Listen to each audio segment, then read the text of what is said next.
Tidak. Assalamualaikum semua and welcome back to my channel. Isa Bolagot number 1. Sorry guys ya, aku memang lambat update sikit sambil-sambil tu tengah makan. Dan ya, macam biasa guys ya, hari ni macam ada banyak berita guys ya. Kalau nak cakap, nanti aku akan buat video. Kabarnya guys ya, Martin Paes akan ada kelab baru beliau.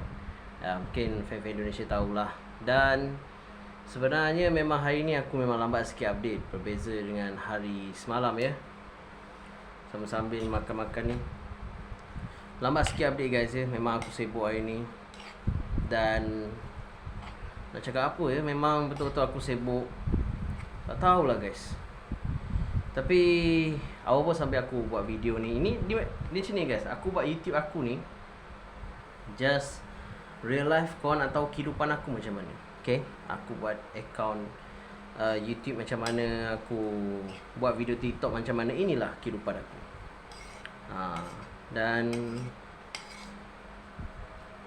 tak tahu lah, tapi sometimes aku tak nak sembang pasal bola tau dalam ni. Aku just nak buat konten yang santai. Dan terima kasih lah kepada ada abang ni guys ya. Abang, aku lupa nama dia. Dia memang selalu komen tau. Dia kata Assalamualaikum. Dan dia selalu tanya khabar aku sihat. Dan kepada abang tersebut yang tengok video ni, terima kasih kerana sentiasa berada dalam channel saya ni. Dan korang semua yang mana stay tune dengan channel aku. Terus terang guys ya, aku nak channel channel santai. Nanti aku nak tukar nama lah. Bolagot ni aku tulis Bolagot Santai. Sebab aku tak nak sembang pasal bola lah guys. Penat lah. Aku rasa macam dekat TikTok aku dah sembang pasal bola.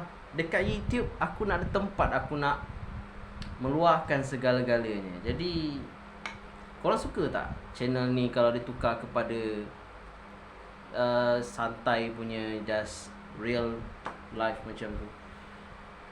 Kat YouTube ni bukan dapat duit pun aku. Bukan dapat duit pun, bukan dapat view banyak pun. Sembang santai, kalau ada banyak view banyak. Okey ke tidak guys? Aku tukar channel Bolagot ni pada sembang santai. Nak tak? Korang komen je. Kalau nak, insyaAllah. Kalau reaction tu aku tak tahulah guys. Aku rasa reaction pun malas reaction. Tahu kenapa.